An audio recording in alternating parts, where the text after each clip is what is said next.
conhecimento. Então, um exemplo bastante simples, né, é que você tem uma empresa ou gerencia uma empresa, uma organização, né, que atua na área de desenvolvimento de tecnologia de software, por exemplo, e você eventualmente vai terceirizar a limpeza ou a segurança. Um fator bastante óbvio, né?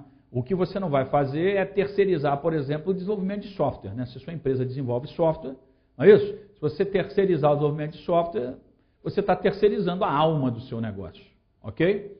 Então, é o que nós chamamos, né, de outsourcing. Outsourcing, para nós, é o quê? É terceirização. Legal? E a empresa mantém o seu negócio, o que ela chama de core business, e normalmente ela terceiriza o resto. Isso também pode ser evidenciado no que nós chamamos de network organization, ou organizações em rede, né, em que as organizações ou empresas como Coca-Cola, Nike e outras, né, grandes, elas centralizam, né, os projetos tecnológicos e o marketing, né, do produto de forma internacional e terceirizam a produção e a fabricação, por exemplo, em outros países, né? Bom, uma tendência também nos modelos de gestão é o conceito de benchmarking, né? O benchmarking é um comparativo das melhores práticas. Então, existe uma grande tendência das empresas desenvolverem estratégias, mas adequando o seu modelo. Ou seja, não necessariamente o benchmarking é uma cópia, né? Na realidade, você elenca as melhores práticas e, de certa forma, tenta interpretar isso, traduzir essas informações para dentro da sua organização, né, para você não precisar reinventar a roda. Ok? Então, essa é a ideia do benchmarking, um comparativo estratégico dessas práticas. Ok? Então, as organizações, elas podem comparar-se, não é isso? E desenvolver modelos gerenciais apropriados a cada uma dessas tendências. Logicamente, isso vai impactar profundamente nos planos estratégicos das organizações. Um outro aspecto é a ideia do que nós chamamos de tecnologias integradas e organizações integradas, né? Na realidade, em função do imperativo tecnológico e da tecnologia da informação, nós percebemos que grande parte das empresas atuam de forma integrada, ou seja, nós trabalhamos com os conceitos de comércio eletrônico, né? E-commerce e business, business to business, business to customer, não é isso? Ou seja, tecnologias de integração. Você chega e compra um livro pela internet. E como é que isso funciona? As empresas estão mais integradas, né? Você, como cliente, se integra à empresa. A empresa, por outro lado, se integra ao fornecedor. E existe toda uma integração na área de cadeia de suprimentos. E as organizações estão cada vez mais integradas, o que, na realidade, compromete o conceito de fronteiras organizacionais, ou seja, onde começa e onde termina uma organização, né? Então, essas mudanças e tendências, elas, de certa forma, vão impactar sobremaneira nos planos estratégicos das organizações. Ok? Muito bem. Então, a partir do momento que nós verificamos essas tendências, o que seria, então, o planejamento estratégico? Qual a importância do planejamento estratégico? Então, é um processo que visa definir, baseado em estratégias específicas, o que a empresa deveria tornar-se e como realizar melhor esse objetivo.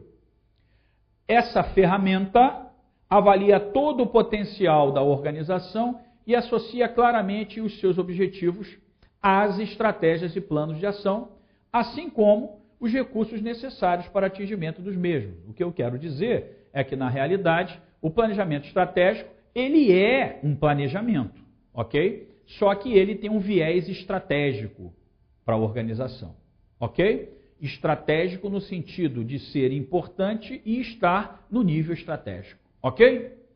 Muito bem. Usos mais frequentes do nosso planejamento estratégico. Observa, você quando avalia o planejamento estratégico, você normalmente vai ter uma visão objetiva dos problemas gerenciais. O que eu quero dizer com isso? Na realidade, quando você desenvolve o planejamento estratégico, você também se desenvolve como executivo. E você cria uma visão estratégica e cria um modelo mental de estratégia. Não é isso? Então, normalmente, os problemas gerenciais, eles são traduzidos de forma mais objetiva. Os executivos, normalmente, eles entendem os pontos fortes e fracos da organização. Vamos falar sobre isso quando nós analisarmos o modelo da matriz SWOT, pontos fortes, pontos fracos, ameaças e oportunidades organizacionais. Não é isso? Além disso, o planejamento estratégico ele vai promover o que nós chamamos de melhoria da coordenação e controle entre as atividades. A partir do momento que o planejamento, né, é um processo, e o processo de planejamento estratégico exige integração, esse modelo faz com que essas atividades sejam integradas. Ok? Bom, cria uma estrutura de referência para a comunicação? Sim, é lógico. Quando você desenvolve o plano estratégico, a ideia é que as pessoas falem a mesma linguagem, definindo missão, visão, princípios, valores, políticas. Isso tudo vai orientar o pessoal da organização.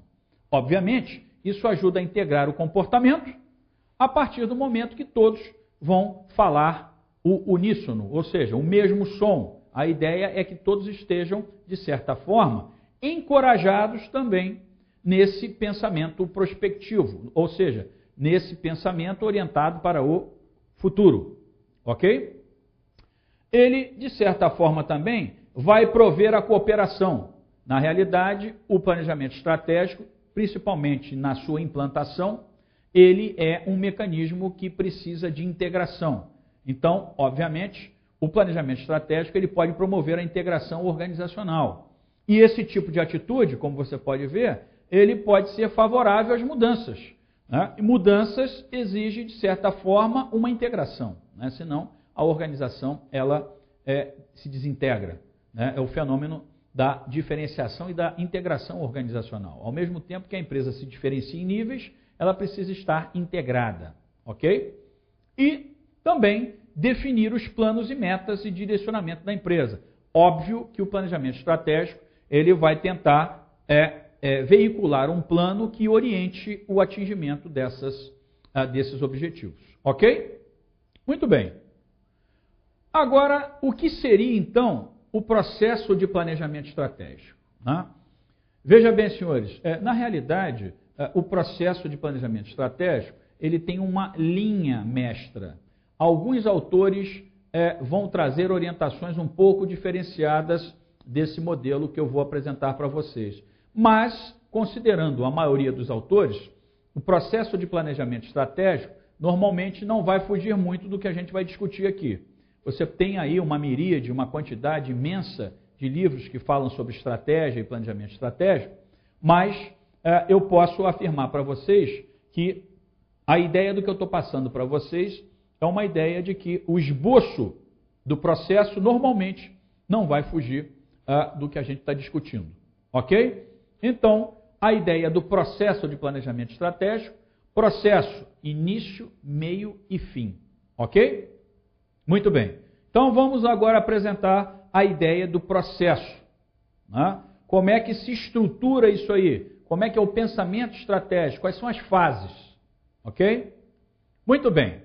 Então, vamos começar a falar do processo e, na realidade, vamos começar a falar do negócio, ok? Essa é uma palavra bastante interessante.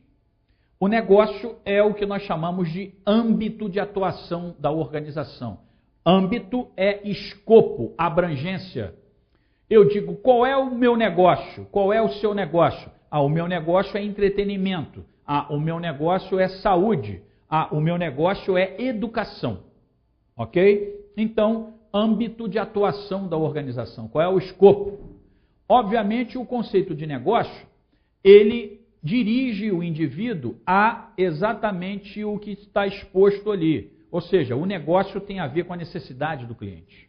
Né? Quando nós especificarmos e detalharmos cada uma dessas fases, ou seja, cada um desses blocos em vermelho que você está vendo aí, nós vamos defini-los melhor, né, durante o nosso trabalho. Então, você que está estudando planejamento estratégico, você vai agora aprender a ideia, ter uma ideia desse processo, né, das principais fases, e depois nós vamos aprofundar esse conceito.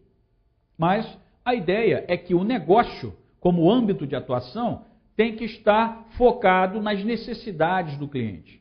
Nós vamos avaliar isso e vamos chegar à conclusão que existe a possibilidade até da organização identificar um negócio míope, ou seja, o negócio realmente que está fora de foco. O foco é o cliente, não é o produto. Né?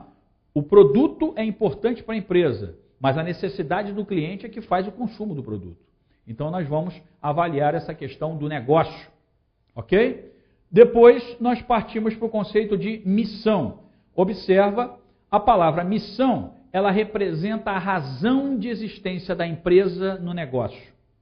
Observa-se que a missão, ela é confundida eventualmente com visão e com negócio. Para alguns autores, o negócio ele está dentro da missão, e é verdade. Na realidade, eu apenas destaquei o negócio para que você entenda que o negócio é o âmbito de atuação. Agora, a missão está no negócio, ou seja, a missão da empresa tem que estar associada ao seu negócio. Não existe missão da organização, ou seja, razão de ser, se eu não tiver a definição do meu negócio, do meu escopo de atuação. E para que você defina a missão, você, como um gestor, você vai precisar identificar a razão de existência. Nós, por exemplo, né, como pessoas, temos a nossa missão, não é isso? As organizações também. Para que você determine a missão, eu vou explicar isso posteriormente, você vai precisar fazer algumas perguntas, né? Perguntas importantes para definir a missão, ok? E nós vamos discutir isso. O que a empresa faz, como ela faz, onde ela atua, qual a sua responsabilidade social, ou seja, são questões que envolvem a missão da organização. A partir do conceito de missão, nós desenvolvemos o conceito de visão.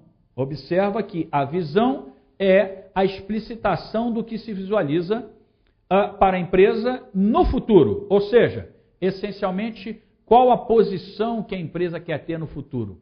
Como a empresa se vê, não é isso? Então imagina que você também tem uma visão. Como você se vê daqui a 20 anos, daqui a 10 anos, não é isso? Você se vê passando num determinado concurso, né?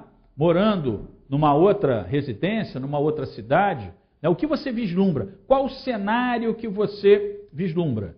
Então isso é o posicionamento da empresa, nós vamos discutir isso. Então a ideia da visão é uma ideia de visualização de um futuro onde a empresa vai estar, como é que ela vai estar.